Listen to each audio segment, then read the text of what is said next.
আচ্ছা, তেল বলতে আমরা সাধারণত কি বুঝি? একটা জ্বালানি, তাই না?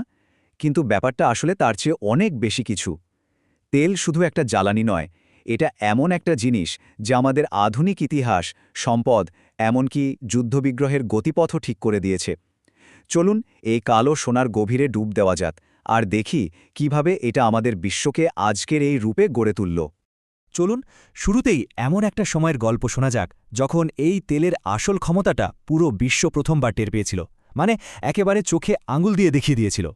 একবার ভাবুন তো, ১৯৭৩ সাল আরব ইসরায়েল যুদ্ধের কারণে আরব দেশগুলো হঠাৎ করে তেল রপ্তানি বন্ধ করে দিল। আর তার ফলে কি হলো? গোটা বিশ্ব যেন এক মুহূর্তে থমকে গেল। কারখানা চিমনিগুলো সব ঠান্ডা, ধোয়া বেরোচ্ছে না, রাস্তাঘাট ফাঁকা, আর শহরগুলোতে একটা অদ্ভুত নিস্তব্ধতা। আর এই নিষেধাজ্ঞার ফল, কি আর বলবো, ভয়ঙ্কর আর তাৎক্ষণিক। এর ধাক্কা এতটাই জোরে লেগেছিল যে আমেরিকার মতো শক্তিশালী দেশের অর্থনীতিও প্রায় ভেঙে পড়ার জোগাড়। একের পর এক কারখানা বন্ধ হতে শুরু করল, আর ভারতের মতো উন্নয়নশীল দেশগুলো তো সবচেয়ে বেশি ক্ষতির শিকার হল। এই স্লাইডের সংখ্যাগুলো একবার দেখুন, অবিশ্বাস্য তাই না? মাত্র কয়েক মাসের মধ্যে তেলের দাম ছিল ব্যারেল প্রতি প্রায় $3, আর সেখান থেকে সোজা লাভ দিয়ে পৌঁছে গেল $12, মানে সোজাসুজি 4 গুণ বেড়ে গেল। এই একটা ঘটনায় বিশ্ব অর্থনীতিকে একেবারে নাড়িয়ে দিয়েছিল। তো প্রশ্নটা এখানেই যে এই সাধারণ একটা কালো তরল কিভাবে পুরো দুনিয়াকে এইভাবে জিম্মি করার ক্ষমতা পেয়ে গেল।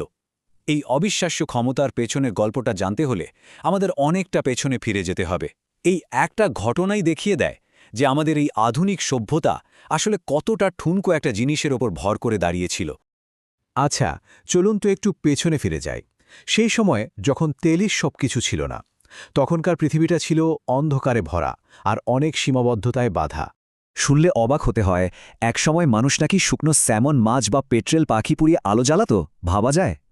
এরপর আসলো তিমি তেলের যুগ, যা ছিল আমেরিকার ৫ম বৃহত্তম শিল্প। কিন্তু সমস্যা হলো, এটা ছিল অসম্ভব ব্যয়বহুল আর টেকসইও ছিল না। রাত মানেই ছিল ঘুটঘুটে অন্ধকার।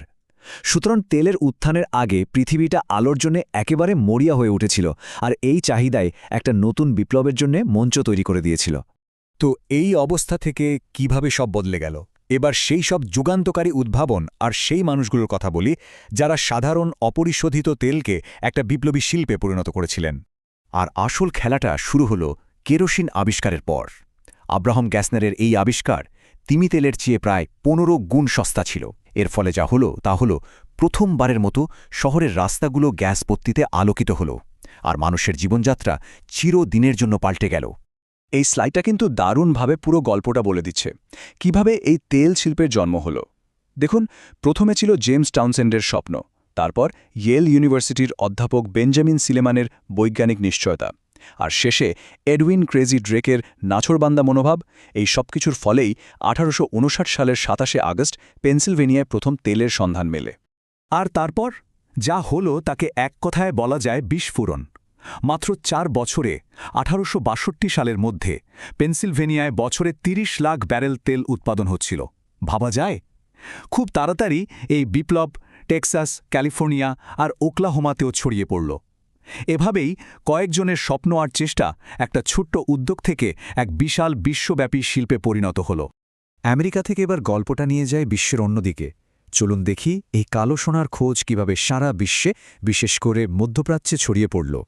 ১৯০৮ সালে যখন পারস্যে, মানে আজকের ইরানে তেল পাওয়া গেল, তখনই আসলে মধ্যপ্রাচ্য বিশ্ব রাজনীতির কেন্দ্রবিন্দুতে চলে আসে। আর তেলের সাথে সাথেই চলে আসে সংঘাত।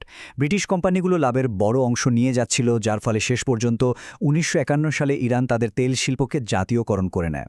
তবে সবচেয়ে নাটকীয়, মানে সিনেমার মতো পরিবর্তনটা ঘটেছিল সৌদি আরবে।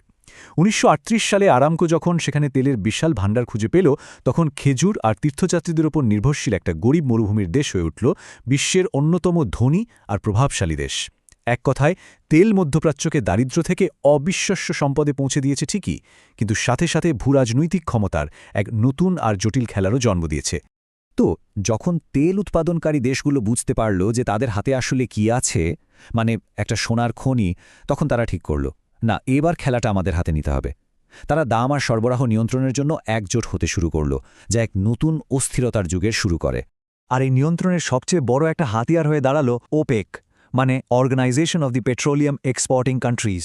1960 সালে Iran, Iraq, Kuwait, Saudi Arab আর ভেনেজুয়েলা মিলে এই সংগঠনটি তৈরি করে। এর মূল উদ্দেশ্য ছিল বিশ্ববাজারে তেলের দাম আর সরবরাহ নিজেদের নিয়ন্ত্রণে রাখা।